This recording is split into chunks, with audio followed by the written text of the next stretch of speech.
Sura Al-Anbiya, Kabanata Al-Anbiya, ang mga propeta.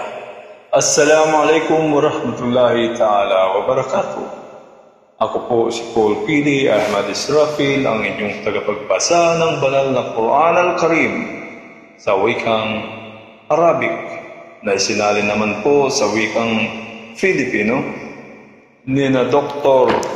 Abul Khairis Tarason, Ustad Zbadi Uzzaman Salyaw at Muhammad M. Rodriguez, na sinuri naman po ni Dr. Muhammad Nadir Ibil mula sa ang libro ng mga kaliwanagan ng Al-Quran Al-Karim sa madali nitong pagkaunawa na nailimbag ng ICDO sa Jeddah, Kingdom of Saudi Arabia. At dumako na po tayo sa Surah Al-Anbiya, ang mga propeta. A'udhu billahi minash shaitanir rajim. Ako'y nagpapakukup sa Allah laban sa Satanas na isinumpa. Ang banal na Quran po, ito po ay ang mga salita ng Allah subhanahu wa ta'ala, ang nag-iisa at tunay na Diyos na naglikha sa lahat. At sinabi niya po sa Surah Al-Anbiya, Bismillahirrahmanirrahim. Sa ngalan ng Allah, ang pinakamahabagi, ang napakamaawain at ganap na mapagmahal. Iktabarin nasi hisabuhum wa hum fi gaflatin mu'ridun. Malapit na ang araw ng pagbabayad para sa mga tao, na kung saan sila ay huhukuman doon ayon sa kung ano ang kanilang nagawa. Samantalang ang mga walang pananampalataya ay patuloy pa rin sa kanilang pagiging pabaya at pagbabaliwala sa katotohanan, at tinalikuran nila ang babalang ito.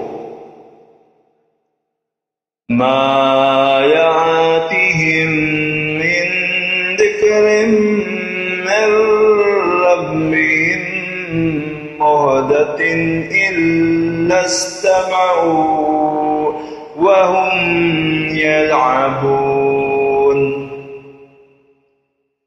Walang anumang dumating sa kanila na ipinahayag mula sa dakilang Quran at binibigkas sa kanila, kundi ito ay pagpapatuloy lamang ng naunang revelasyon bilang babala sa kanila.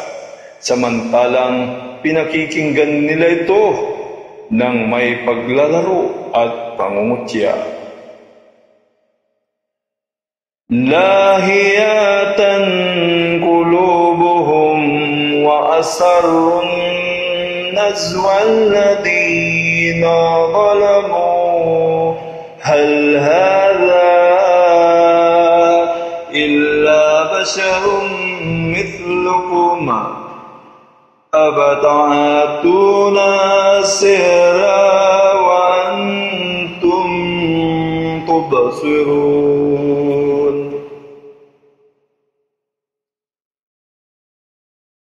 Hindi pinapansin ng kanilang mga puso ang kabanal-banalan na Quran dahil sila ay abala sa kanilang mga kamalian. At walang kabuluhang bagay dito sa daigdig at sa kanilang mga pagnanasa na hindi nila ito iniintindi. Inuunawa bagkos ang mga masasama mula sa Quraysh ay nagkasundo na sila ay magpulong-pulong ng lihim na ito ay ang pangangalat nila ng kasiran para pigilin ang mga tao sa paniniwala kay Muhammad sallallahu alaihi wasallam, na sinasabi nila na siya ay tao lamang na katulad ninyo, na hindi siya naiba sa inyo sa anumang bagay, at ang anumang daladala niya na Quran ay salamang ka. Kaya paano kayo susunod sa kanya samantalang siya ay nakikita ninyo na tao lamang na katulad din ninyo? Qala rabbi ya'lamul qawla fis samai wal ard wa huwa as-sami'ul 'alim. Ipinaubaya ni Propeta Muhammad sallallahu alaihi wasallam ang bagay na ito sa kanyang Rabb na tagapaglikha at kanyang sinabi, ang aking Rabb na tagapaglikha ang nakakaalam kung ano man ang nasa kalangitan at kalupaan at batid niya kung ano ang inililihim ninyo sa pag-uusap dahil siya ay as-sami, ang ganap na nakakarinig sa mga sinasabi ninyo, na al-alim, ang ganap na nakakaalam sa mga katayuan ninyo, at ito, kung gayon ay babala sa kanila. Bal qalu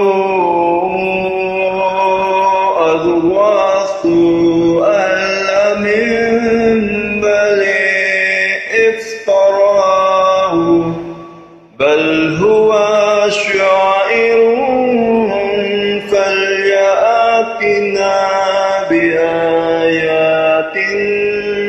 kama ursilal awwalun.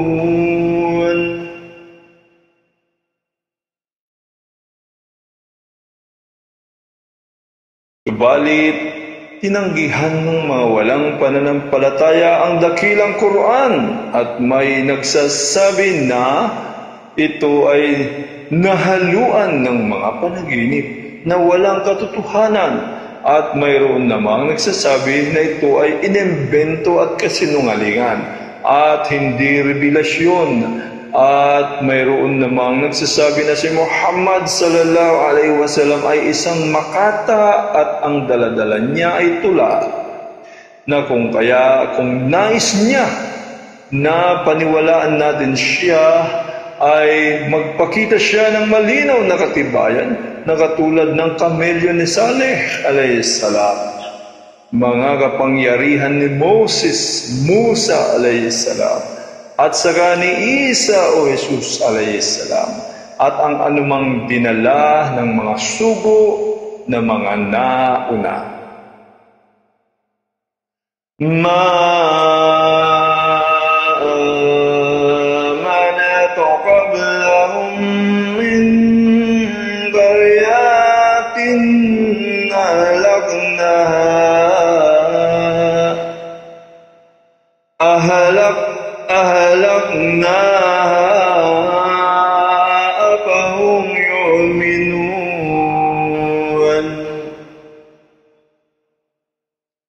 Walang naniwala sa mga walang pananampalataya na mga nauna pa kaysa mga taga-Makkah, na noon ay hiniling ng mga yaon ang mga himala sa sugo na ipinadala sa kanila, at ito ay nangyari.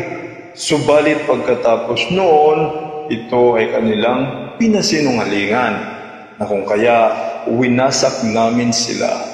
Kung gayon, maniniwala ba ang mga walang pananampalataya sa Makkah kapag nangyari ang mga himala na kanilang hinihiling?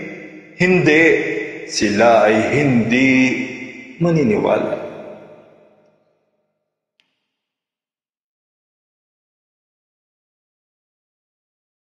وَمَا أَرْسَلْنَا قَبْلَكَ إِلَّا رِجَالًا نُوحِي إِلَيْهِمْ فَاسْأَلُوا أَهْلَ الذِّكْرِ إِن كُنتُمْ لَا تَعْلَمُونَ. At hindi kami nagpadala ng mga sugo na nauna sa iyo, O Muhammad sallallahu alaihi wasallam, kundi sila ay mga kalalakihan